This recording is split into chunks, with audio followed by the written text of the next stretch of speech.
Hi, Taylor T. Carlson here, and today we go back into the world of classic rock. We're going to be taking a look at Buffalo Springfield, specifically this box set here.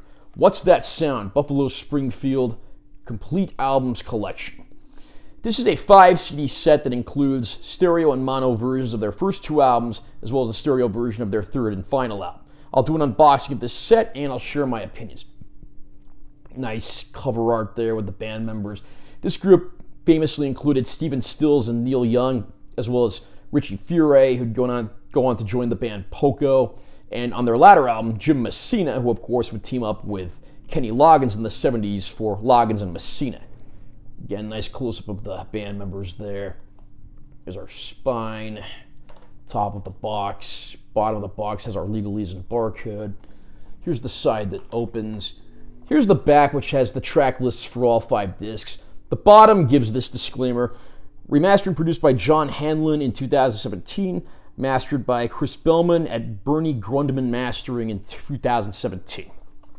So now we'll open this up, and the first thing you'll notice is there's an insert. There's no liner notes or booklet, but we do get this insert that actually has some excerpts from Neil Young that were written about each of the discs in this set. So, well, I would have liked a more elaborate booklet. I do like that they actually were able to get Neil Young to write some stuff about that. Back is just plain white. And now let's start taking a look at these discs. First up, we have Buffalo Springfield, their self-titled 1966 debut album in mono. Now, the original release of this album did not include the hit song For What It's Worth. That was later added to the album, and a song called Baby Don't Scold Me was removed to make room for it. Here's the disc. I love these like old Atco style labels that look like they belonged on a vintage vinyl record. Those are very cool.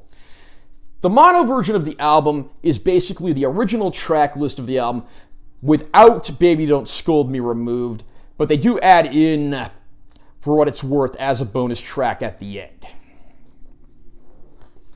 The second disc is Buffalo Springfield, the first album in stereo. Now, this version includes For What It's Worth and does not include Baby Don't Scold Me, so it's pretty much a reflection of the most commonly distributed version of this album. Apparently, Baby Don't Scold Me has never been reissued in stereo. I don't know all the specifics there, but that seems to be the gist of it. Same deal here. You got that Atco style label, different coloring on this one.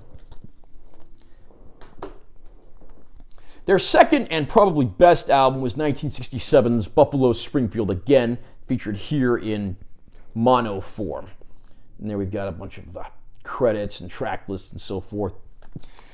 Again featured the song Mr. Soul, which would go on to become one of Neil Young's most famous songs. The song Every Days, which would later be covered by the band Yes. The song Bluebird, which would be covered a few years later by the James Gang on their debut album. And then other tunes like Rock and Roll Woman and Broken Arrow. Here's the CD for that one. Next up, we have Buffalo Springfield Again in stereo. Pretty much the same exact thing here, just in stereo instead of mono. No track list differences on this one. Here's the CD itself. The final release in this collection is only in stereo because by then the industry standards had changed and everything was being put out in stereo.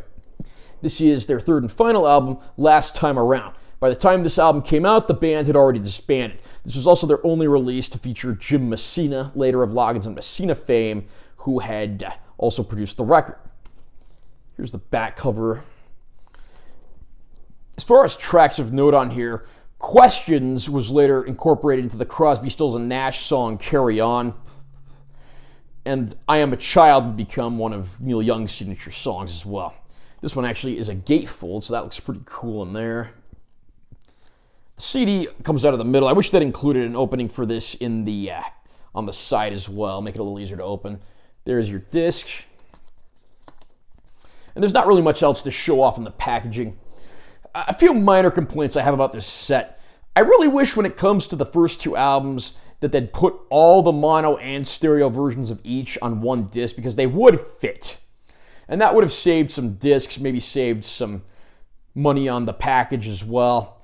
Another issue too is this does not include any bonus tracks. So specifically, it doesn't include the unreleased songs that were in the Buffalo Springfield box set.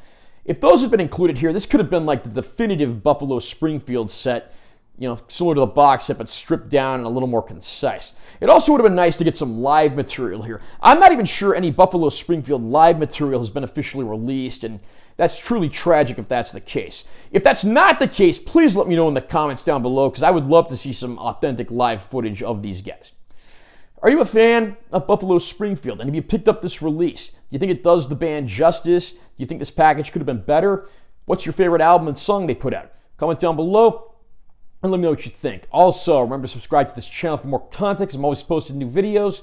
And be sure you give this one a like if you found it helpful. I'm Taylor T. Carlson. I'll see you next time.